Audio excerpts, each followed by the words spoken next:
Aku cabut kapok tu, aku tak lari, aku lari. Tapi aku ingat aku dah off frame dah. Aku lari sebab dia kata off frame tu hang off frame. So aku ingat off frame tu aku keluar dari frame. So aku lari, aku tinggal kaki aku di belakang. Sebab dia kata aku keluar lah sikit daripada frame kan. Lepas tu hari yang lari. Aku cakap, lari. Lepas tu cut. Baru aja lari lah, apa pasal hang berhenti tadi.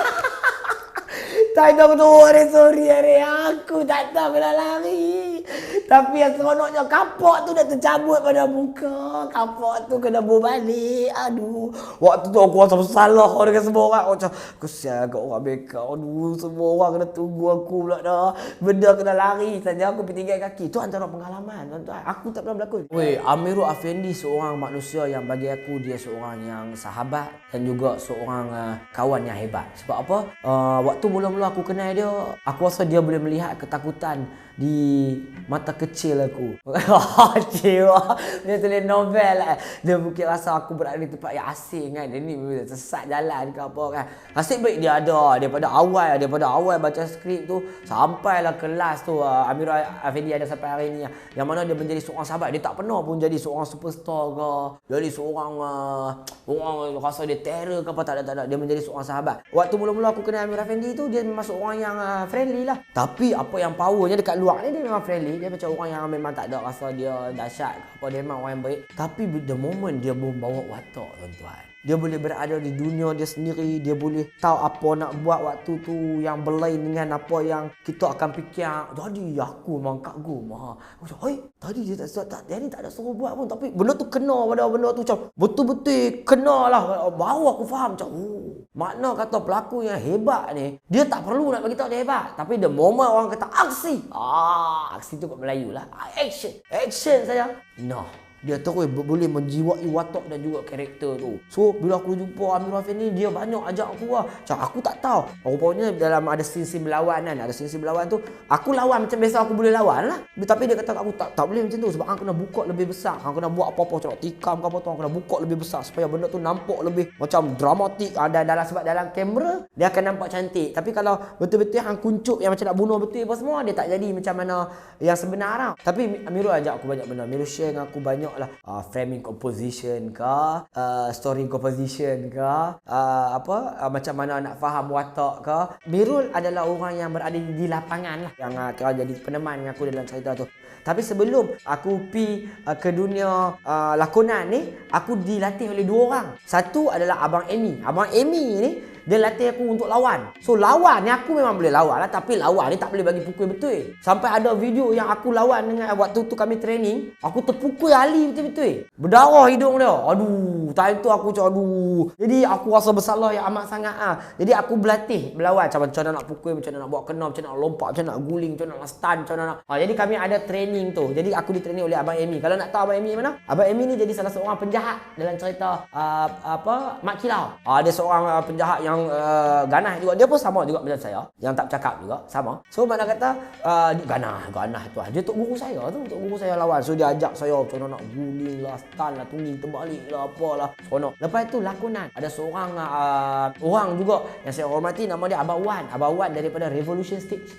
Abang Wan ni kira dia yang create karakter saya. Dia suruh saya create karakter saya. Macam mana, kalau orang dia macam ni, apa watak yang kena ada pada diri dia, apa tujuan lagi watak. Dia ajak saya betul-betul macam mana kita nak kemaskan watak tu. Kita nak tahu apa dia suka buat, apa dia tak suka buat, apa beza dia dengan diri kita. So dia dah ajak saya dah benda tu supaya tidaklah saya pergi jadi dia tu. Bila dia saya sampai sudah saya sampai sudah.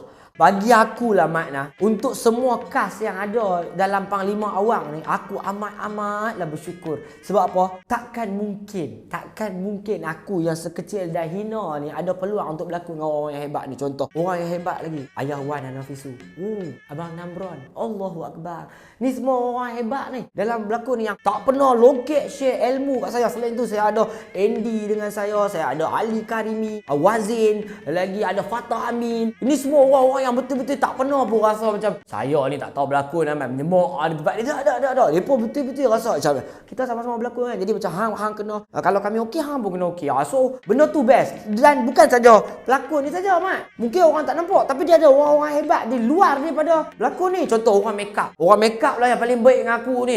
Orang make up lah yang aku akan tanya, "Man, macam mana ni?" Aku tanya ni, aku tanya cik macam mana. Aku akan tanya depa. Depa akan bagi tahu aku, depa akan bagi sikit input, insight supaya yang dulu macam mana, dulu orang ni buat macam mana. Banyak benda. Orang make up, orang bagi ayat, orang pegang payung, orang pegang kipas. Jangan kata lah Aril lagi macam-macam lah. Lain dia soal buat benda lain, buat benda lain tuan-tuan. Ni nak bagi tahu apa yang kita tengok dalam cerita P.Ramlee tu aku buat. Ada satu scene yang paling menarik ni, yang mana aku kena cabut kapok. Ada lah scene tu aku rasa dia ada cut scene lah, mungkin ganas sangat. Aku kena cabut kapok di muka orang ni. Aku kena cabut kapok tu. Jadi Ariel shoot tu aku kena lari terus lah, kira lari terus. Aku cabut kapok tu aku lari. Tapi aku ingat aku dah off frame dah. Aku lari sebab dia kata off frame tu hang off frame. So aku ingat off frame tu aku keluar dari frame. So aku lari, aku tinggal kaki aku di belakang. Sebab dia kata aku keluar lah sikit daripada frame kan. Lepas tu Ariel yang lari. Aku macam lari.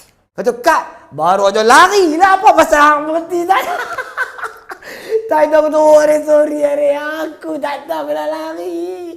Tapi yang seronoknya kapok tu dah tercabut pada muka. Kapok tu kena bawa balik. Aduh. Waktu tu aku rasa bersalah dengan semua orang. Aku macam kesian kat orang makeup. Aduh, semua orang kena tunggu aku pula dah. Benda kena lari saja aku pergi tinggal kaki. Tu antara pengalaman tuan-tuan. Aku tak pernah berlakon. Ya, okey. Ada satu scene ni. Aku unduk belakang. Aku lepas kena tibai orang tu aku unduk belakang. Aku terlanggak. Amirul Afendim dia tukul Thor dia. Lepas tu dia gelak tu di belakang aku. Dia gelak misai dia nak goyang-goyang. Bayangkan aku nak tahan gelak tu. Aku nak nampak aku hujung mata aku Amirul Afendim gelak. Dia macam, kau kenapa langgar aku? Macam, aku pula kata, aku tak nampak. Dia macam, kenapa kau tak pusing? Dia macam, aku tak tahu. Aku ingat tak boleh membelakangkan kamera. Aku memang tak tahu. Ada satu macam, okey, dia buat rehearsal. Okey, shoot, jalan, okey. Habis, lepas tu, okey, cut, good take. Good take? Aku kata, good take? Di mana kamera? Tujuan kata tu daripada tadi. Aduh, aku tak tahu kamera ada di mana pun. Aku tak tahu kamera ada di mana. Sejujur itulah aku berlakon tu. Punya tak tahu apa lah. Orang kata A. Orang kata B. Orang kata terjun.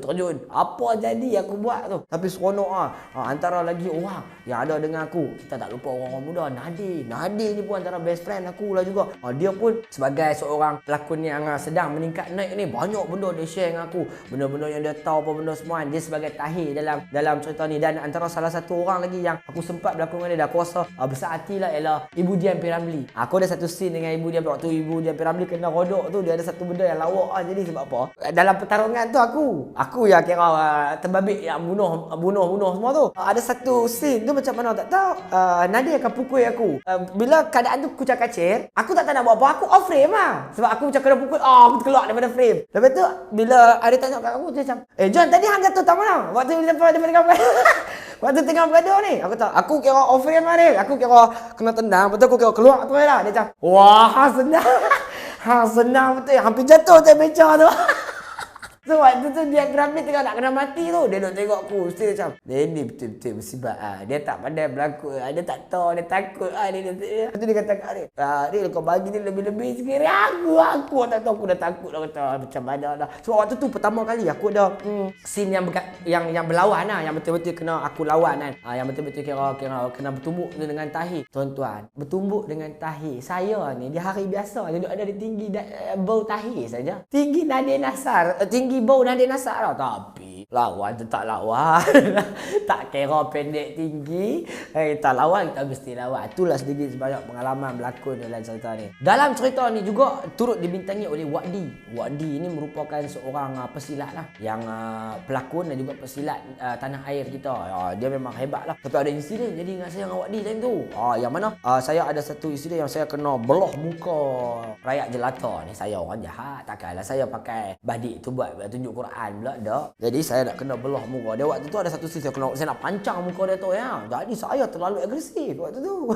Tak ada lah. So saya pegang Wadi tu, Wadi tangkap tangan saya dan waktu tu saya dah mungkin saya angkat tangan dah terkena tangan Wadi dan tangan Wadi luka waktu tu. Wadi memang mengamuk dekat saya kan, tapi saya nak buat macam mana? Saya accident. Dia ketika close shot tu sebab takkan nak nampak polisterin. Tak boleh lah waktu duk tengah bertikam tu mungkin kita pakai weapon yang buatan lah, yang kira yang bukan yang sebenar lah. Tapi untuk close shot kita akan pakai weapon yang betul. Dan insiden tu jadi ketika weapon betul itu digunakan.